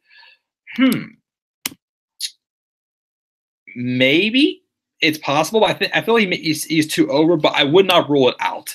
It is possible. Finn turned soon. I think. I'm still predicting Seth Rollins will win the Intercontinental title at WrestleMania off of The Miz, and then Finn Balor turns heel and feuds with Rollins. Even if they move them both to SmackDown, they feud with her because Finn Balor is going to mention how he feels that Seth Rollins has been the one getting in his way. He's been trying to get his revenge on Rollins since coming back because he was one who cost him the Universal title. He hasn't been able to get back there yet, and every opportunity he seems to get, Rollins seems to step in right in front of him. So I definitely think it could be Finn turning heel soon. Yes, the segment with Ciampa was awesome. I don't blame him. What if he did attack a fan? Literally, the guy looks literally like I wouldn't want to face this guy in a dark alley with just how dangerous he's looking with that beard and whatnot. Literally, when I saw his new profile picture on the WWE app, I freaked. I'm like, oh, like he looks like a scary man I would want to deal with. He's literally that legit psycho killer. Hi, Robbie. Who do you think Charlotte should lose her title to? Asuka. You really think Nikki is really Uranif? I'm not sure what you meant by there, Lauren. I'm sorry. Hey, Mike, I had to say Google Hangouts, you definitely turned her by denying us twice the chance to stream together. Yes, definitely. How would you feel if Shinsuke turned? Shinsuke turning would be interesting because I think if Shinsuke would turn heel, I think it would be like the same treatment that AJ Styles had when he turned heel when he turned heel. I feel like he needed that heel turn more so just help out his character and his personality a little bit more. And with Shinsuke, being an awesome wrestler, it's obvious that WWE have not really been able to find the right way to write promos for him. So I wouldn't be fully opposed to Shinsuke turning heel if it's going to help him the way it helped AJ Styles. So I'd be okay with them turning Shinsuke. Yeah, Nikki probably is going to retire soon as well. She's doing that Cena role. Yeah, well, also her neck is bothering her too. It's weird how Cena and Nikki are always together. Yeah, they never want to separate them as well. Connected with their careers somehow. Like it's like everything they do everything together, but nothing wrong with that. Yeah, pretty much. I don't think they turned Shinsuke or Asuka heel, to be honest. Asuka, I would kind of hope maybe like further down the line, maybe like kind of like. Well, I know you don't watch much NXT, Lauren, but I kind of like how like towards the end of her run in NXT, they kind of did make her more of like a heel when she realized that Ember Moon was a threat to her and she was referring to the heel tactics and whatnot. So maybe like towards the end of like her run, whenever she does suffer that first loss, she can go that same route also as well. Maybe Becky should be the one to defeat Charlotte. I'd be all right with that. They've happened that Mania. Brie returning soon. I think I could see Nikki and Brie maybe returning after WrestleMania, as I predicted also earlier in the year. I think what if the both of them were put on Raw? And because I think I try to remember with all the predictions I have for the Superstar shakeup earlier this year. I gotta go back and remember. I remember it worked in a way where I was trying to balance out, the baby faces and the heels. And I thought, well, what if you put Nikki and Brie were put on Raw, and I still think maybe if they put Peyton Royce and Billie Kay on Raw, they have like a little feud with them or something like that, just so help put over Billie Kay and Peyton Royce, maybe. Let's get back to your top 10 heel turns. Sorry for no, it's completely fine. I don't mind answering these questions at all. And when do you think Cena and Nikki will get married? Not completely sure about that. I'm not sure when it's happened. Whenever it happens, awesome. I'm still happy for them. But yeah, I'll get back to my list first. I'll definitely keep Robbie, Lauren, please keep giving me your thoughts in the live chat as well as always. But yeah, for the heel turns, my number 8 heel turn was a heel turn in NXT that I felt that because I have 3 heel NXT turns on this list. A turn that I feel like really brought out, the better character for this man who has gained a good amount of momentum on the main roster despite the limited opportunities he's had so far because of his injuries and whatnot, or the time when he came up to the main roster. But my number 8 was when Samoa Joe turned heel on Finn Balor in NXT in 2015. It was around a time where Samoa Joe and Finn Balor were tag team partners. And they won the Dusty Rhodes Tag Team Classic, and Samoa Joe been hitting him and Finn saying, "Hey, I'd like to, have a shot for the NXT Championship." But Finn Balor kept saying he would do it, but nothing was happening about it. So finally, in a match with Baron Corbin and Finn Balor, I believe it was, Samoa Joe came out to save Finn Balor. But then whenever Corbin, ran off, Joe turned heel and beat down Balor. And like a week or two later, Joe came out explaining, why he did what he did. He says, for 2 reasons. We are defined by 2 things: the choices that we make and the actions we put forward. Like Samoa Joe has always been able to have these great, simple, believable promos and reasonings behind his actions and what he does them. And he's able to sucker people in thinking it's all right. And pow, he just takes them out and whatnot. Like this is what when Samoa Joe first came into NXT, when he came in at NXT TakeOver Rivalry, whatever heck that takeover was called. That was the first takeover I ever watched. And he was a baby face, but it was like, people, he was going to get a good reaction when he came in. This was to turn him heel and expose who he really could be with this heel turn. And the feud with Finn Balor, which was a great feud. And it just started building him up as legitimately, a monster, as he pretty much is. And he's gotten opportunities on the main roster. I like the stuff with him and Seth Rollins. He got an opportunity against Brock Lesnar at Great Balls of Fire, and he was in the Fatal 4-Way. Unfortunately, to deal with nagging injuries ever since, but when he's healthy, and he has been able to gain a good amount of momentum on the main roster so far, that he's been okay taking a loss here and there and whatnot. But yeah, that heel turn definitely I think gave Joe all this momentum starts. That's why that is my number 8 turn on the roster. I'll get back to the live chat here. So let me at least get to number 5. Number 7 was a heel turn that happened again years before my time, but I definitely think this heel turn was also what got this guy on one of the best 2 runs of his career, and that's when Chris Jericho turned on Shawn Michaels in 2008 on that segment of the highlight reel. As Chris Jericho stated in a in one of the interviews I listened to, that was a feud between him and Shawn Michaels that was supposed to last just for one day, pretty much. It started with, the feud with Batista and Shawn Michaels after, Shawn Michaels retired Ric Flair, and then Batista was upset about that. And then, so they had a match, I think it was Backlash in 2008, and Chris Jericho was special guest referee. And then Shawn Michaels said he was going to do whatever he had to do to win the match. Well, then he faked an injury, but we didn't know at the time if it was fake or real, and Chris Jericho bought into it being real at first, I believe it was, or it was fake. I can't remember. But it eventually, led to, Chris Jericho just finally believing Shawn that he was hurt. But then Shawn came out and said, "Chris, you've been right all the time. I'm not hurt. I'm not hurt." And actually, funny thing was years ago before I started watching, I remember, I think it was my sister, she would watch this stuff a little bit, like 10 years ago also. And I do kind of remember her watching this segment.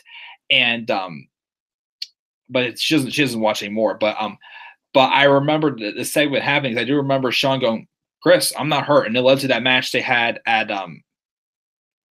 I can't remember, Judgment Day it was.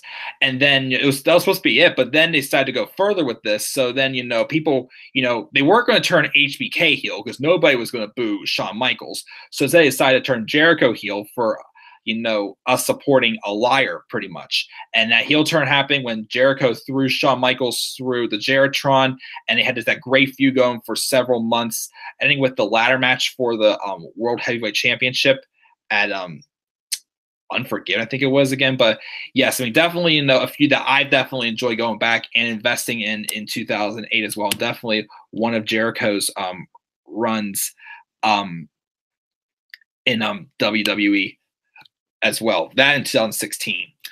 Number 6 was there's a couple of actually we have back-to-back female wrestlers we're going to talk about. My number 6 was what I enjoyed this heel turn when I watched all the WrestleManias this past fall. But my number 6 was when Trish Stratus turned on Chris Jericho at WrestleMania 20. The feud between Christian and Chris Jericho, it was obviously, they were both smitten by Trish Stratus.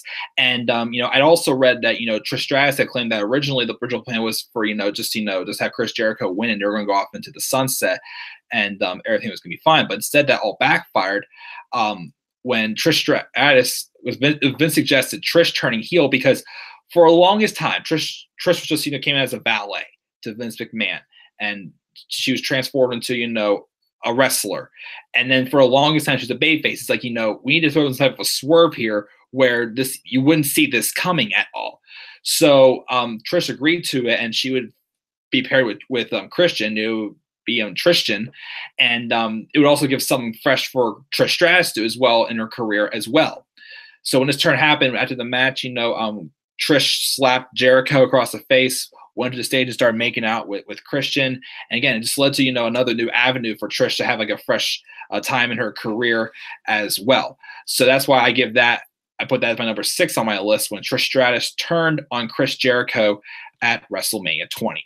I'll do my number 5, and then I'll get back to the live chat comments. My number 5 was another heel turn that happened in 2016. Well, it started in 2015, but then it was solidified at the beginning of 2016. And that's when Charlotte turned heel on Becky Lynch at the beginning of 2016. I put this on the list because, of course, Charlotte is definitely the best, well, besides Asuka, it's probably, as of now, the next best women's talent on the main roster, pretty much. And when she came up, she was obviously, like a baby face, that the crowd's going to, get in her right way because, she's Ric Flair's daughter and whatnot. And of course, I started watching NXT like right after 3 of the 4 horsewomen came up to the main roster. And so I didn't get to see much of her on NXT. But, she came up, I saw the talent in her. She was great. But I think to also develop more of a character and, what she plays best at, this heel turn was a really fired her up to really solidify her as definitely not just one of the best women's wrestlers on the roster, but one of the best stars as well. And it really added more fire to the field, to this whole, women's evolution coming as well. Now, I know I wasn't a big fan of her turning face at first in 2017 the way they did, but to me, it kind of was. I was all right with it after a while because it did give her some fresh opponents. I mean, I expected her to feud with Naomi when she first came out, which her and Naomi did have like a brief little feud before she officially turned face. Even though for a while it seemed like a big opportunity they could have had. They could have had her feud having some non-women's title feuds with some of these, heel wrestlers, like her and a Carmella having a feud. Like I think if you want to have a good non-women's title feuds, have like Carmella feud with people like Becky Lynch, since there was something going on with them two around Money in the Bank, or even Charlotte, like later on in the year or whatnot. She could have been at least doing that before she got her title run again off of Natty. But then of course the stuff with her dad happened, so that's probably why. But yes, I definitely think this turn was definitely what solidified Charlotte as a true star up on the main roster. That's what my number 5 is Charlotte turning heel on Becky Lynch in 2016. Let's see here. Let's go. Let's go to the live chat because I missed some things. Let me see here. I think here. Okay, Robbie says Road Dogg is definitely heel for blocking those who tell the truth. Like it should be told. Yes, he definitely should be. Oh, you didn't know? Your ass better block somebody. Lauren says her favorite face turns of all time were Orton in 2010, 2014. I mentioned that in my face turns. Cena in 2003, Rock in 2004, Y2J in 2017. AJ in 2017, Tori Wilson in 2006, Mickie James in 2006, Melina in 2008, Triple H in 2002, HBK in 2006, and Kane in 2006. Good list. Favorite heel turns are Orton in 2005 and 2013, Triple H in 2013, Daniel Bryan in 2011, Mark Henry in 2011. Oh, that was another good one, since that guy put Mark Henry in kind of like one of the better runs of his career. That was a good one. Charlotte in 2016, Y2J in 2008, and Batista in 2009. Yes, that was a good one for Batista. Does he really block people? Yes, he does. Nice. Let's keep it up. Thank you for the endorsement. For your next live video, you should do your favorite champions from each year. That's a good suggestion. Maybe I will go for that. I forgot Lita and Edge in 2005 and Trish in 2004. Yeah, I forgot about Lita and Edge also. AJ Lee in 2012 and Punk in 2011. Christian 2011 as well. Those were good runs. And she says, hey, Mike, I'm gonna turn in. Gotta charge my phone. I'll post my predictions soon. Have a lovely night, guys. Catch this video later, I promise. Okay, thank you, Lauren. Also, Lauren, I based off of the stuff you gave me in the live chat, and I tried to find you on Twitter and Instagram based off of the stuff you gave me, but I'm not sure if I found you though or not. Hopefully I did. But yeah, good night. Definitely hope you continue to feel better. But I'll post my results in the shoot, I lost my train of thought in the description for the rest of my lists as well. That way you don't have to watch the whole thing. But anyways, and that's my number 6, number 5. So continuing on with these heel turns, my number, the Shield's face turn from 2014 was great. Yes, I did have that in my list as well. I definitely agree. That one was good. As I said before, also, the Shield turning face needed to happen, I felt, to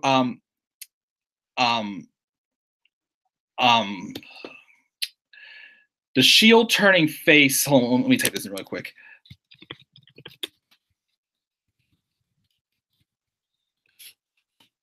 I need to check my phone really quick.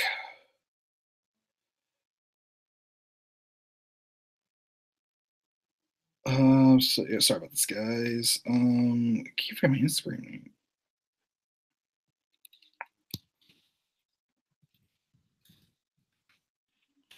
Okay, there we go.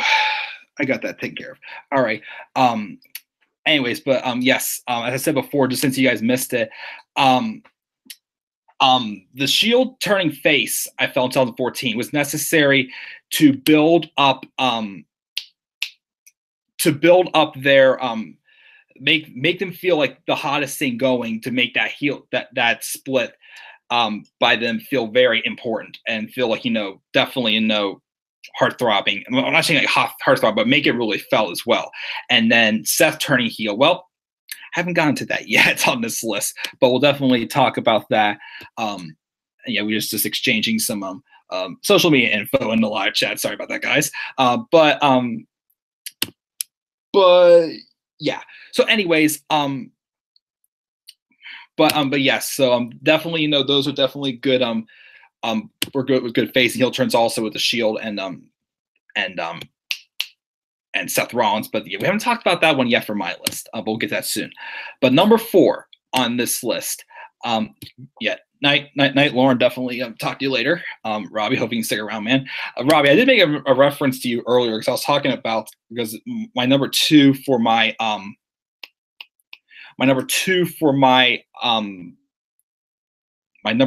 top 10 face turns was CM Punk turning face in 2011, and I made the reference about the ice cream bars and whatnot, and everything. So I just thought I'd mention that to crack you up as well. But anyways, okay, let's get back to my list here.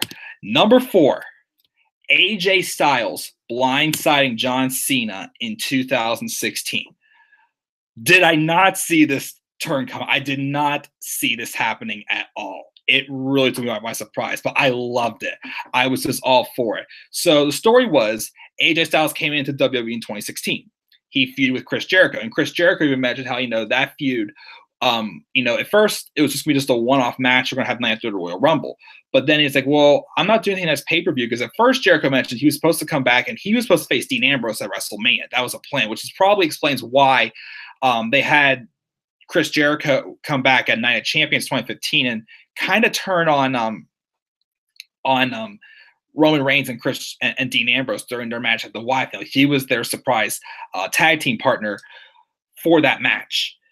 Then we had so then that's probably why they did that angle, because at first Jericho was supposed to face Dean Ambrose, but then Jericho mentions how when he came back in 2016, he knew he was going to be turning heel, which is why there was some stuff I remember, like myself as a fan, I was just like, I'm not really feeling this Jericho return. And then they wanted to wait until after the Rumble to turn him heel, and because he was going to face Ambrose in a feud for Mania, and then he was going to leave. But then he mentioned the idea about just doing a feud with AJ, having a pay-per-view match at Fastlane. So Vince was for that, and it had like a face-on-face match. But also Jericho wanted to help AJ adjust to life in the WWE, because as a performer he was great, but did he have like the character and whatnot there also? He wanted to help him with that as well. And I do agree, when AJ Styles first came in, he didn't really have, not terrible, but not the greatest mic skills at the time. So that's what his feud was. So instead of having Jericho facing Jericho facing Ambrose at WrestleMania that year, they decided to have another match with Jericho and Styles. But this time Jericho would be the heel. It'll be a heel on face one, which is a lot better, because rumors have it. Here's the thing. The match between Jericho and AJ Styles at WrestleMania was good. I was disappointed to see that Jericho won, but I was okay with it. But I kept hearing rumors, and it was even mentioned in his podcast, but apparently at first AJ Styles was supposed to face Ryback and lose to him at WrestleMania. I'm a fan of Ryback in a way. I was always a fan of the Feed Me More, but I was not a fan of how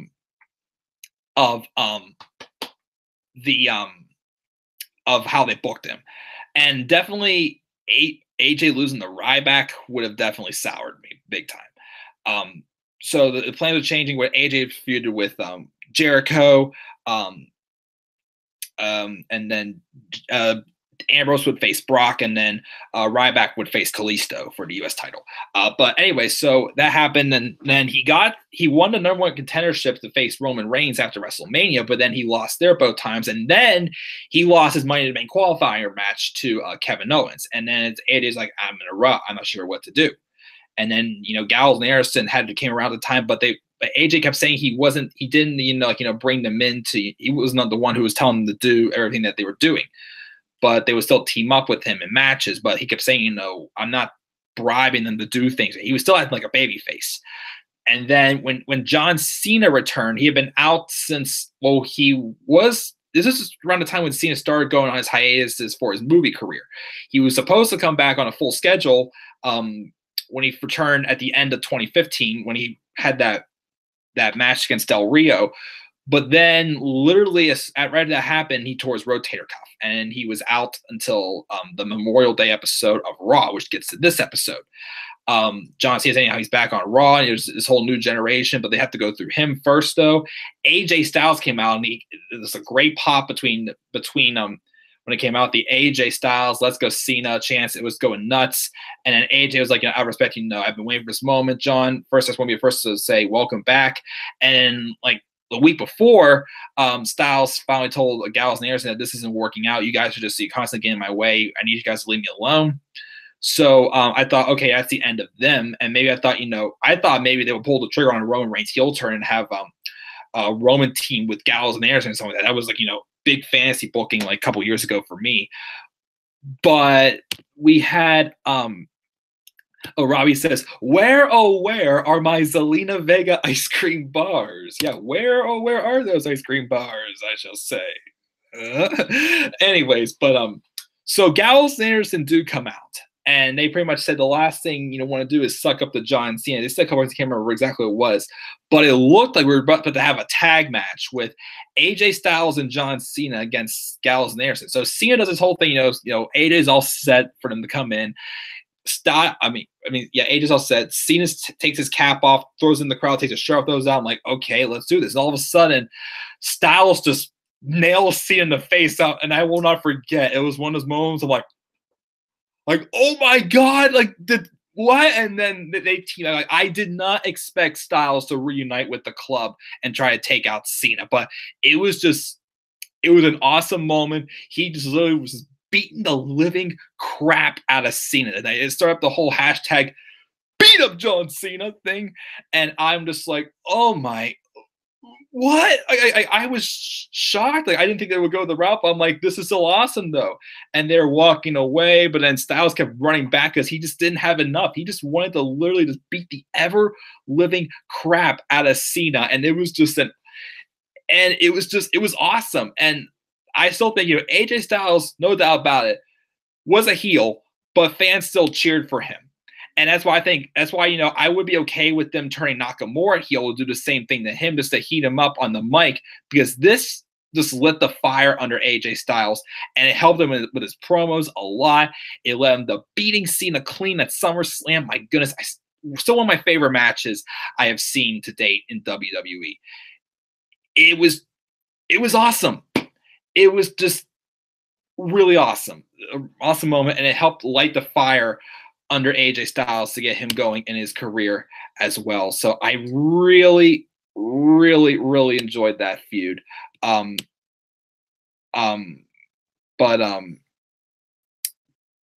yes, I definitely,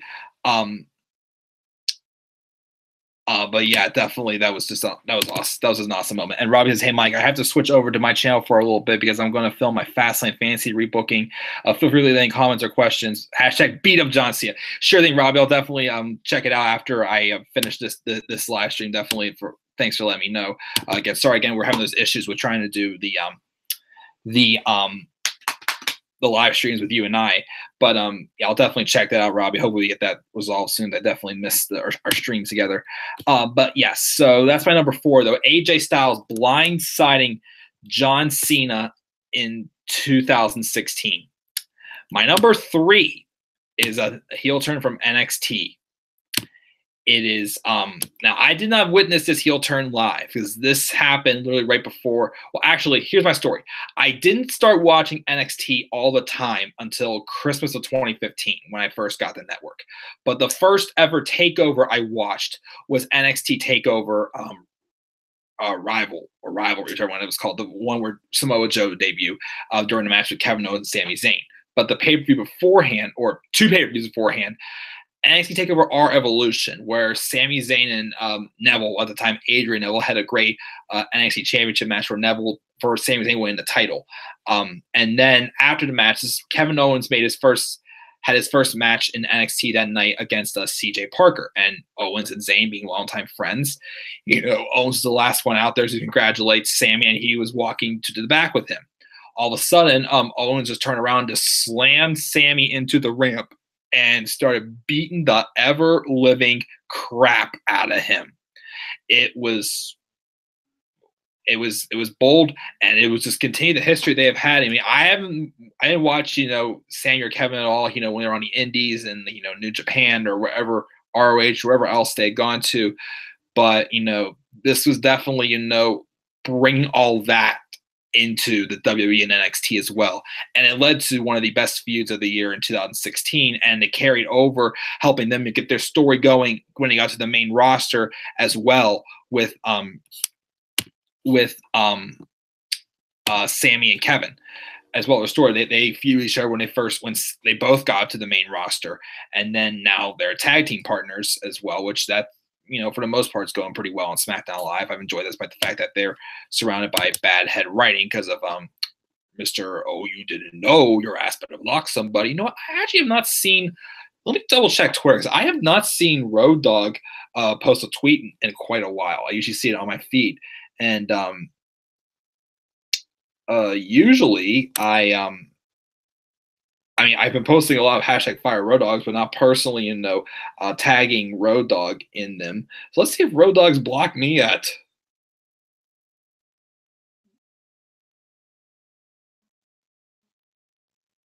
Brian G.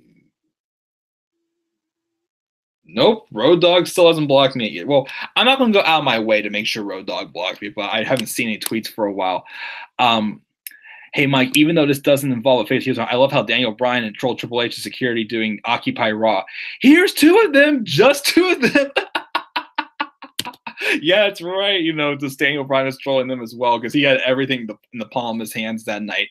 That Occupy Raw segment, that was definitely great. Yeah, Robbie also. I don't remember if I mentioned this in our top 10 Raw Raw moments videos. I definitely forgot to mention this in my stream I did last week for the top 25 moments as a wrestling fan. But I forgot to mention also, if I did mention this, on our video, I can't remember, but when Daniel Bryan turned on Bray Wyatt in 2014, I can't remember if I mentioned that in our video, but I definitely forgot to mention that in my stream last week, but I forgot to mention that as well. But anyways, the Kevin Owens turning on Sami Zayn at NXT TakeOver R Evolution was a great move there. Brought, their storyline full circle into WWE and NXT as well, and they went an ongoing feud, and wouldn't be surprised to see them, maybe down the line, maybe even soon, feud each other again. And definitely my dream match, keeps saying, between Kevin Owens and Sami Zayn. One day, just one day, I would love to see these two have an I Quit match. And like I'm saying, that was a match I was hoping, what I would have hoped would have happened at SummerSlam was in 2016, because they had their match at Battleground, which after the match I thought, okay, they're probably going to end the feud here, is the way the match ended. But before that, I was hoping, even since they're both put on Raw after the draft, I thought, well, what if you had Kevin Owens and Sami Zayn fight one more time at SummerSlam? They're both on the same show. And what if you had, them fight an I Quit match, and the loser of that match goes to SmackDown? They didn't go with it, though, and Sami stayed on Raw, which Sami did all right on Raw. Not the best, definitely could have been booked better on Raw. And he wasn't doing too well on SmackDown either at first, but he's, they've given him more to do lately on SmackDown as a heel, even though some of the stuff feels like it's just, filler. But that's my number 3 pick, that when Kevin Owens turned on Sami Zayn at NXT TakeOver R Evolution. Number 2 happened last year. In my opinion, probably the best heel turn of the year last year, and one of the best heel turns in a while. And Robbie just mentioned this guy shortly, but after what he did on NXT on Wednesday night, the Black Heart, the Psycho Killer himself, has just been killing it as a heel, and he's even gone as far as writing off his former best friend out of NXT. Johnny Gargano. Well, I'm sorry. My number 2 is from NXT TakeOver Chicago last year, when Tommaso Ciampa turned on Johnny Gargano. Here's the thing. We all knew the turn was coming. We knew it had to happen sometime soon. And when I saw that their match was going to be the main event, TakeOver Chicago, I'm like, okay, it's got to be happening tonight. It's got to be. But even though it still seemed predictable, Triple H, you're a freaking genius. The WWE went out of the way to make it feel like that it may not happen. I thought, if anything, it may happen during the match. or it could happen immediately right after the match, which it did happen after the match. But the storytelling during the match, of Ciampa and Gargano feeling they still deserve a one-on-one title shot rematch because their match was a triple threat at WrestleMania. I mean, I said it was at WrestleMania because the triple threat match at TakeOver Orlando last year was unreal. It was mine and Robbie's tag team match of the year. Anyways, but then they had the match at TakeOver Chicago, and again, with it being a main event, I'm like, the turn's gonna happen tonight. It's gotta be happening tonight. But let's see what happens. During the match, I remember there was a moment where Johnny Gargano, where Tommaso was about to be hit with a ladder, and Johnny pushed him out of the way and literally took the bullet for him instead. I'm like, geez, if this turn happens now, that's really going to add on to the sympathy for Johnny Gargano. They lost the match, and keep in mind also, Tommaso Ciampa was injured during that match. He was injured with the injury, the ACL injury, or whatever the heck he had that's kept him out of action for how long? Until making his return in January at TakeOver Philadelphia. But yeah, they lost the match and they're getting up and they're leaving. It looks like they're getting their swan song. Like, could this be, could they be going to the main roster or whatnot? It felt like it. And we thought it was the end. Like, I was ready to grab the remote and be like, okay, let's shut this off as soon as it goes to black. They had the logo up, like the trademark logo, as they've been tending to do at the end of most takeovers and more these days, which I think is, a little bit of repetition, but, for this especially, it worked well. And I thought, okay, I guess you're on the main roster. But then all of a sudden, I see Ciampa look into Gargano's eyes. And at first, I didn't know what he said, but now I knew, I found out later that Ciampa said, this wasn't our moment, but it's mine. And I saw, just that split second, I saw Johnny's eyes get wide, like, huh? And then with that split second, Ciampa turned and slammed Gargano into the stage. I'm just like, oh my, it's really happening. I was expecting it to happen before the match started, but the way it happened with the logo appearing up, okay, maybe it may not be it still created that doubt in my head. Still give me the surprise feel when it happened, and Ciampa just beat the crap out of Gargano. And Johnny was just like, what? Like, what'd you just do to me? And then Ciampa just continued to take him out with the knees to the face. He did a white noise type drop through the table and whatnot. I'm just like, oh gosh. And then explaining, 2 weeks later that the Thursday before a takeover, he suffered an injury, and then it took all of us less than a day just to come up with dream opponents for Ciampa, and that offended him. And he's like, newsflash, all of you, I am not a damn afterthought. But he put it aside, had the match, and they lost. And during the match, he, storyline purposes and for real life storyline purposes, he was going to be away for a while, but he admitted that he aggravated the knee again during the match. And after they lost the match, he looked out in the crowd, and he knew that if we were going to be replacing him, that Johnny Gargano was going to do the same exact thing. And that's what he did.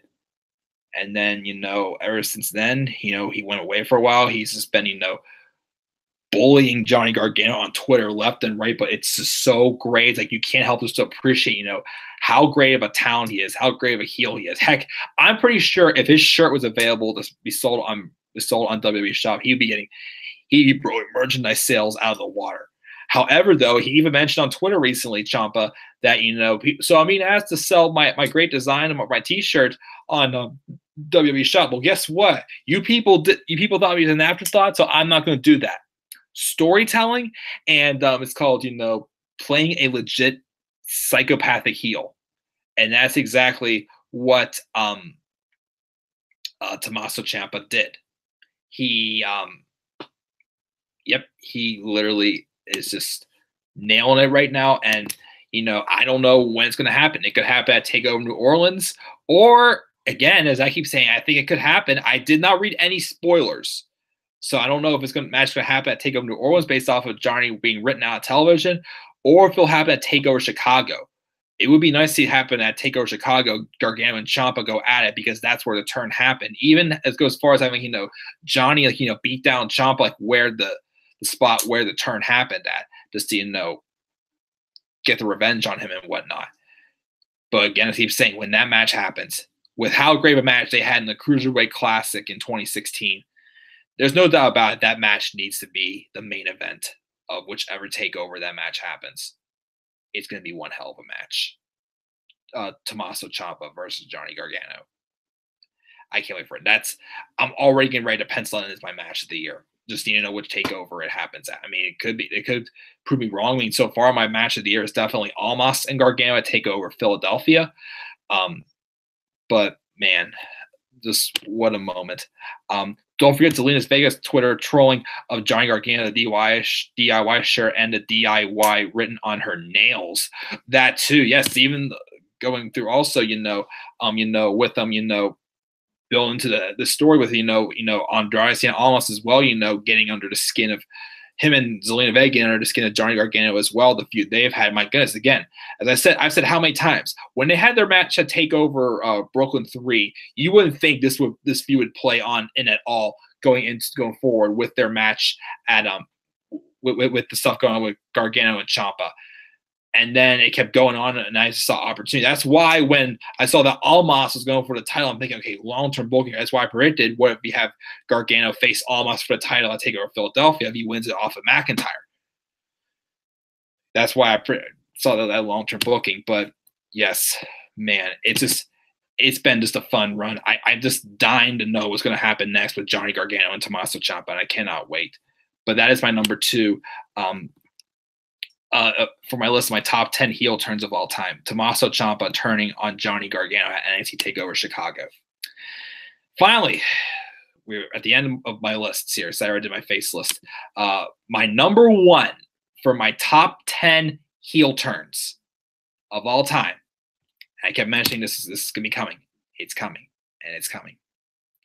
My number 1, because I expected this group to break up, but I still did not think it was going to be the person who did it.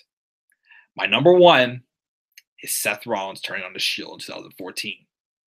I will not forget my jaw drop, the silence.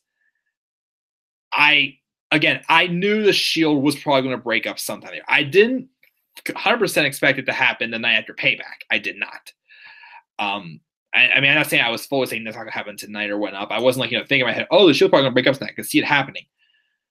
But the big thing that was a surprise is I just don't know why, but I did not expect it to be Seth Rollins. I thought it could have been Dean Ambrose because of, the craziness of his character. I thought, him as a lunatic, as a heel, I think would prove so. I even thought it could have been Roman because, he was the muscle of the Shield. And he could have been rather thinking, you know what? I really don't need you guys. I can do this all on my own because of anything, Roman Reigns would not be the underdog. But they went with Seth. And I will not forget, Rollins goes and grabs a chair when Orton and Triple H come out because, as I said earlier in the night, Batista quit. And I had heard rumors for a while of Sheamus turning heel and him joining the Authority in Evolution. So I'll be like, I'd be willing to give it a try. Why not? I mean, I thought that was going to happen after Sheamus won the United States Championship in that Battle Royale, that 20-man Battle Royale they had just to get the U.S. title off of Ambrose, which that's one thing I will put down the Shield for is Ambrose barely defended that U.S. title when he had that. That's the only thing I didn't really like about the Shield run was that U.S. title run by Ambrose. Because it made it feel useless. So that's why, for a while when the U.S. title started being defended on pay-per-views, I thought I'm like, this title actually is defended. But I remember seeing Rollins grab a chair. I'm like, oh, it's probably just getting ready for war with the Authority. And then Triple H says, there's always a plan B. I'm like, oh, Sheamus is probably coming out or something. And I see Rollins pull back with the chair. I'm like, what's he doing? He's like, what, they're not in the ring yet. And then as soon as he made contact with Roman, for a second, it didn't hit me, but all of a sudden I'm like, wait, what? What did I just see? What? And I was shocked. And then the look on Ambrose's face, his expression also, he's like, what did you just do? He's looking over and he starts assaulting Ambrose. I'm like, I kept saying, Rollins? Really? They went with Rollins? I just don't know why. I'm not saying I'm upset they went with Rollins, but just I feel of the three of them, Rollins was the last one I expected to be the one to break up the Shield. And I'm just what's going on? Like, why? Like, what's the case here? Like, I was just in complete shock. And with the shock, it built on, like, as legitimate. A great heel turn, in my opinion, is literally having the fans seeing you didn't see it coming, which is why, the Trish Stratus heel turn was a success. I mean, the Ciampa heel turn was kind of expected, I feel, but then they tried to it helped though by having it still being built out as if it would happen that night or not. Owens and Zayn, again, well, I wasn't watching at the time. AJ Styles, did not expect that one at all. Charlotte expected. Jericho, possibly not unexpected. Samoa Joe turning heel eventually was going to happen. R-Truth, Neville as well, but for my list. But yeah, like, I was just, of all the heel turns I've seen, this was the one I'm just like, what? Like, really? Like, it gave me that little reaction, like, you're kidding me that this is happening. Because again, I just didn't expect it to be Seth. I mean, I was cool with it being Seth, but I just didn't expect it. The last person to be so. But yes, definitely one of the best heel turns in history as well. And as Robbie says, burn it down! Sorry, my voice is kind of strange. I can't quite do it as good. Burn it down! I don't know. But yep, the shirt's still in my closet, by the way. This just came last week. But yeah, with that being said, those are my lists. My top 10 face and heel turns. Now, since Lauren already checked out, but I will leave my lists in the description as well. But here's my my lists again. So for my top 10 face turns, again, I said at the end of the day, I said the face turns were actually the hardest list to come up with. I just couldn't think of too many face turns. So I didn't want to keep going with these turns that happened because, like, it was like a heel duo and the heel turned on the one that ended up turning face. I wanted to, if that was the case, I wanted to do it with when the person who actually turned face, like, actually was gaining momentum. Show's called TakeOver, right? I know your ass back there, Triple H. Oh, sorry. I know your ass is back there, Triple H. My voice is so strange. I'm not even going to try, but definitely, yes, Robbie bringing out the stops as always. But anyways, my top 10 face turns. Number 10 was Bray Wyatt's brief run as a face in 2016. Number 9 was when Chris Jericho turned face after Kevin Owens attacked him during the Festival of Friendship. Number 8 was Randy Orton turning on Seth Rollins in 2015. Number 7 was The Rock turning face after Vince McMahon turned on him at WrestleMania 16. Number 6 was Batista turning on Triple H in 2005. Number 5 was The Shield turning face on The Authority in 2014. Number 4 was when Randy Savage and Miss Elizabeth reunited at, I can never remember if it was WrestleMania 7 or 8, but I've definitely seen that segment before. Number 3 was the double turn between Stone Cold Steve Austin and Bret Hart at WrestleMania 13. Number 2 was CM Punk's slow face turn in 2011. And number 1 was Daniel Bryan turning on Bray Wyatt in 2014 for heel turns. My number 10 was Neville turning heel at Roadblock End of the Line in 2016. Number 9 was R-Truth turning on John Morrison in 2011. Number 8 was Samoa Joe turning heel on Finn Balor in 2015 in NXT. Number 7 was Chris Jericho turning on HBK in 2008. Number 6 was Trish turning on Chris Jericho WrestleMania 20. Number 5 was Charlotte turning on Becky Lynch in 2016. Number 4 was AJ Styles blindsiding John Cena in 2016. Number 3 was Kevin Owens turning on Sami Zayn at NXT TakeOver R Evolution. Number 2 was Tommaso Ciampa turning on Johnny Gargano at NXT TakeOver Chicago. And number 1 was Seth Rollins turning on The Shield. Say it with me, Mike. The Festival of Friendship. You can go back and watch that segment how many times. But yep, that's my list. Again, Robbie, Lauren, I had, let me see, 2 other people earlier in this live stream. Tony Lee and the Wrestling Talco, if I pronounce your name right. Thank you for joining me in this live stream. As always, again, I just try to do special live streams, once a week. I'm trying to do another one next week, either Thursday or Friday, because that's the only day they don't really have like a live stream planned on this channel, like for wrestling videos at least. So just wait for me to just come up, just hang out with, my YouTube friends as well, just talk with them. So I was a good time with you guys as always. So hopefully, I'll have another one next week. I forgot, Lauren did suggest one, or you're not wearing any pants, I got kids. I forgot, Lauren suggested one before. Let's see here. What was it? I liked it.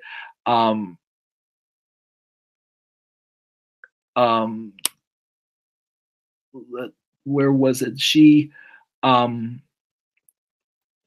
suggested a good idea for a video. I can't remember what it was exactly. I'm looking back.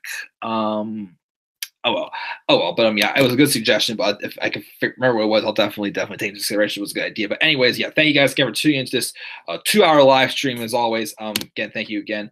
If you want to, again, if you're tuning into this video afterwards or whatnot, I will leave my list again for face and heel turns, my top 10s, in the description box below. You can leave me your favorite ones down in the comment section below. As always, what your thoughts on the ones I mentioned. Also, again, we should always click buy, like, and subscribe, or come to the channel. Follow me on Twitter at DemandEverybody3. Again, I may not be able to catch Fastlane live immediately on Sunday, but I will still do a live review on it when I finish watching Fastlane. Baseball fans, I still need to do my my preseason prediction for baseball. Maybe I'll do that tomorrow during the day. I'm going out tomorrow night. Maybe I'll do that during the day tomorrow. We'll see. Yeah, I'll definitely head over to your channel, Robbie, and check out your Fastlane prediction or whatever they're doing on Fastlane as well. I'll definitely tune into that. And yeah, and then I guess next week also be ready for Raw, SmackDown, NXT live reviews again as well. So yeah, guys, thanks again for tuning in to this 2-hour live stream. I enjoy it. Always have fun doing these. And also, yes, to endorse him again, hashtag please sign Robbie, my good friend Robbie One Kenobi, again, who's destined to be getting into WWE as a writer. He has a lot of great ideas. I do highly suggest him doing videos definitely on the ideas that he's mentioned to me, especially the one about Bailey that you mentioned recently, as well as just a few others booking ideas. Definitely, just get your name out there, Robbie, because you definitely deserve to be, writing for the company. I do definitely believe you, and I'm not just saying because you're my friend. You're definitely, very well suited for that as well. But guys, I'll be checking out here now. Get ready to go to bed. Well, a little bit. It's only 11 o'clock. I don't go to bed that early on a Friday night unless I have to get up early for something tomorrow, but I don't have to. But yes, guys, thanks for tuning in this live stream. Until then, guys, I'll catch you on the flip side. Peace out.